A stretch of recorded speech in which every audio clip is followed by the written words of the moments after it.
अमरावतीत मायक्रो फायनान्सच्या जनजागृती कार्यशाळा महिला बचत गटांचा अमरावती येथे मायक्रो फायनान्सच्या जनजागृती कार्यशाळेचे आयोजन करण्यात आले। या कार्यशाळेत महिला बचत गटांच्या सदस्यांना आर्थिक साक्षरता, स्वयंरोजगाराच्या संधी आणि कर्ज व्यवस्थापनाबाबत मार्गदर्शन करण्यात आले।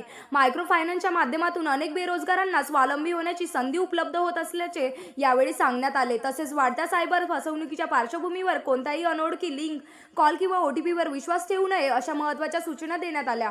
बँकेची किंवा मायक्रो फायनान्सचे घेतलेले कर्ज परतफेड करावी, आर्थिक शिस्त पाळावी आणि फसवणुकीपासून सतर्क राहावे असे आवाहनही उपस्थितांना करण्यात आले। यावेळी प्रवीण वांगे, पोलीस निरीक्षक आर्थिक गुन्हे शाखा, नरेश हेडाऊ, लीड बँक व्यवस्थापक, central bank of India Amravati, Rashmita Panchal, जिल्हा विकास व्यवस्थापक, निखिल भस्मे, संचालक बँक ग्रामीण स्वयंरोजगार, कोल्हे सेवानिवृत्त पोलीस निरीक्षक, देवेंद्र शहापूरकर, प्रादेशिक प्रमुख महाराष्ट्र, गुजरात, गोवा यांच्यासह बँकेचे कर्मचारी मोठ्या संख्येने उपस्थित होते।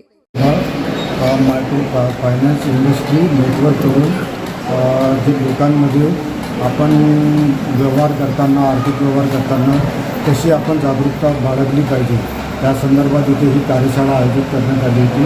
जिथे आपल्याकडे आर्थिक गुन्हेसाठी प्रवीण सरकार उपस्थित होते आणि ही सर्व जे कार्यशाळेचं आयोजन केलं ते देवेंद्र शहापूरकर सर यांनी केलेलं आहे। आणि इथे आपल्या अमरावती सिटीतील वेगवेगळ्या भागातून बरेचसे जवळपास 200 महिला इथे उपस्थित होत्या आणि त्यांना सर्वांना या गोष्टीचं मार्गदर्शन करण्यात आलं की आपण आपले आर्थिक व्यवहार कसे करायला पाहिजे, आपण कर्ज घेतलं त्याचा उपयोग कसा करायला पाहिजे, त्याची परतफेड कशी करायला पाहिजे। आणि सोबतच जे आहे की आपल्याकडे काही असे गावामध्ये लोक पण करतात किंवा काही 200-300 रुपये देऊन फॉर्म भरून घ्या आणि तुमचं कर्ज माफ होईल, त्यांना तसे नोटीस सर्टिफिकेट पण इश्यू करतात की अशा कुठल्याही म्हणजे प्रलोभनाला भरू न पडता आपण जागरूक राहायला पाहिजे की जेणेकरून आपली आर्थिक फसवणूक कोणीही करू शकणार नाही।